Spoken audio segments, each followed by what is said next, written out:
90 minutes chrono, oui, 90 minutes chrono, plus le temps additionnel bien entendu pour l'AS Saint-Etienne pour essayer d'accrocher la place de barragiste. Cela passe par une victoire impérative samedi soir à Geoffroy Guichard face à Toulouse pour la dernière journée du championnat de France de Ligue 1. Salut à tous les amis, bienvenue sur Carton Rouge TV, très heureux de vous retrouver pour l'avant-match, l'avant-dernière journée avec un enjeu considérable. Et oui, 90 minutes chrono pour essayer de battre cette équipe de Toulouse. Si on ne bat pas Toulouse, c'est la Ligue 2, directement la Ligue 2 à la fin du match. Je ne peux pas imaginer ce scénario, ce serait l'horreur absolue. Mais c'est la réalité, si on ne gagne pas ce match, on va en Ligue 2. Et si on gagne, encore faut-il que le Havre fasse match nul au mieux à Strasbourg. Surtout que le Havre ne gagne pas à Strasbourg. Donc vous voyez, il y a beaucoup de conditions quand même. Et c'est une véritable finale, une finale supplémentaire pour l'AS Saint-Etienne pour essayer d'accrocher cette place de barragiste. Que c'est dur, quelle saison terrible quand même. Si on m'avait dit ça en début de saison, si on m'avait dit que le fait de jouer ou pas les barrages allait se jouer à la dernière journée, franchement, j'aurais eu du mal à y croire et pourtant c'est ce qui se passe et pourtant le stade sera plein et pourtant tout le monde, tout le peuple vert va pousser pour essayer de soutenir nos joueurs, pas pour essayer, pour soutenir nos joueurs et les pousser vers la victoire les amis. Ce sera un match difficile, il ne faut pas se tromper, c'est pas parce que Toulouse n'a plus rien à jouer que ce sera un match facile. Toulouse, je vous le rappelle, est 12e au classement. Toulouse a 39 points, 41 buts marqués, 41 buts encaissés, donc ça s'équilibre, 0 au goal average. Toulouse qui a fait match nul la semaine dernière face à Lens à domicile. Donc vous voyez, les Toulousains n'ont pas abandonné le championnat et donc ils viendront à Saint-Etienne avec la volonté de faire un résultat tout simplement. Et c'est normal, c'est le foot, c'est le sport jusqu'au bout. Et donc ce sera difficile, mais je veux croire, et dis-moi toi ce que tu en penses.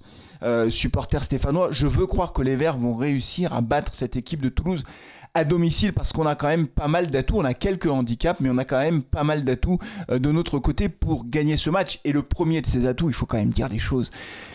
C'est ce public incroyable. Le match sera à guichet fermé. Alors, on n'aura pas 40 000 spectateurs parce que le parcage visiteur sera occupé, je crois, par quelques centaines de supporters toulousains parce que le préfet de la Loire a encore pris un arrêté. D'ailleurs, je donne des coups dans mon micro parce que ça m'agace. C'est dommage de brider comme ça les rencontres alors que, bon, voilà.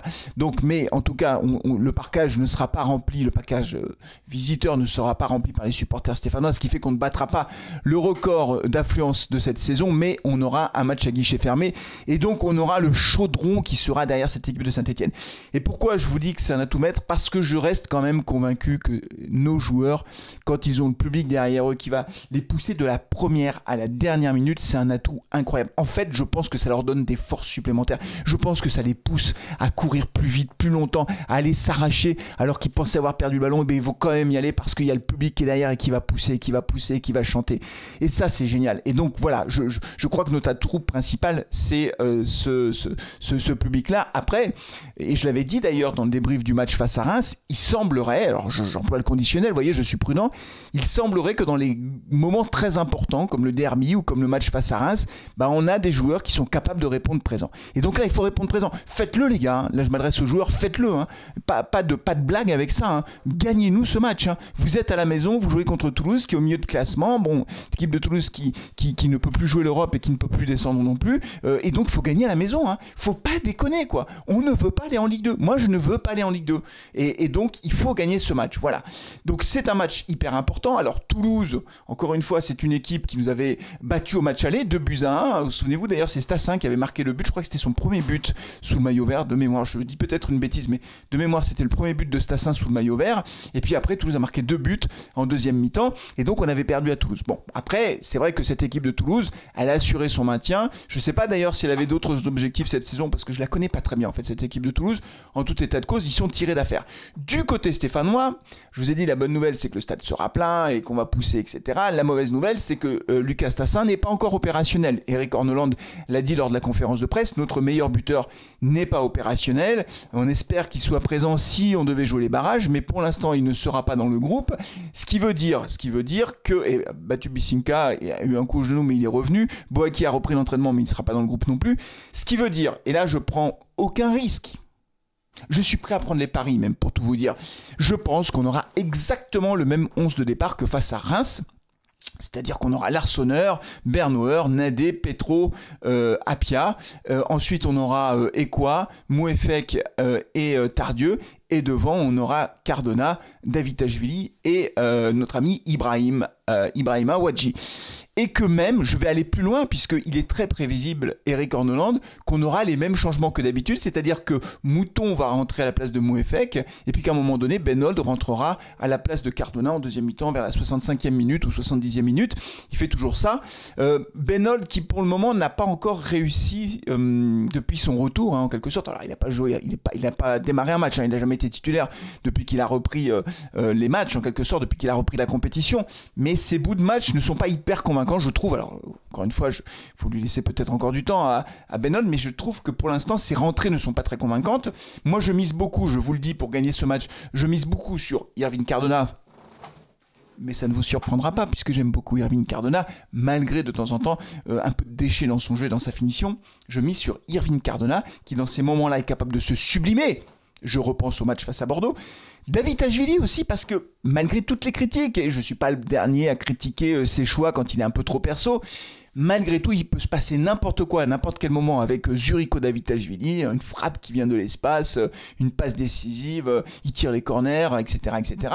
Et puis Ibrahima Ouadji, alors oui, il n'a pas trouvé l'ouverture face à Reims, mais quand même c'est lui qui est à l'origine du deuxième but avec une frappe sèche que le gardien a eu du mal à repousser, et derrière c'est Cardona qui l'a mise au fond. Donc Ibrahima Ouadji, dans un match comme celui-là, avec sa rapidité, sa capacité à prendre les espaces, à partir dans la profondeur, avec Cardona d'un côté, Davitashvili de l'autre, je pense que ça peut faire des étincelles. En tout cas, moi je crois qu'on va marquer des buts. Et après, bien sûr, la question, mais on a quand même fait un clean sheet face à Reims, donc ça c'est plutôt pas mal. Alors c'était Reims, mais derrière, évidemment, faut que notre défense tienne. En fait, il faut que notre défense tienne. J'avais noté que Michael Nadé était un peu mieux sur le dernier match, donc ça c'est plutôt encourageant. Petro, il répond présent. Il n'y a rien à faire, c'est un guerrier, il est là. Oui, quelquefois, ça va, techniquement, c'est pas incroyable, mais il est là. Léo Petro, il répond présent. Denis Apia, il enchaîne les matchs, puisque Masson, lui, il a été un peu mis à l'écart. Masson fait partie des joueurs qui sont un peu les perdants de cette fin de saison. Je mets dedans Batu Binsinka, je mets Masson, je mets Sissoko, Bouchouari. Alors, Bouchouari, il vient juste de reprendre suite à sa blessure, il n'est pas rentré face à Reims. Mais ça, c'est des joueurs qui ont un peu perdu leur place et qui n'ont plus beaucoup de temps de jeu aujourd'hui, voire plus du tout de temps de jeu.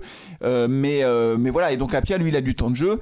Et donc, du coup, et c'est lui qui est à l'origine aussi du premier but face à Reims, puisqu'il fait l'ouverture pour Mouefek.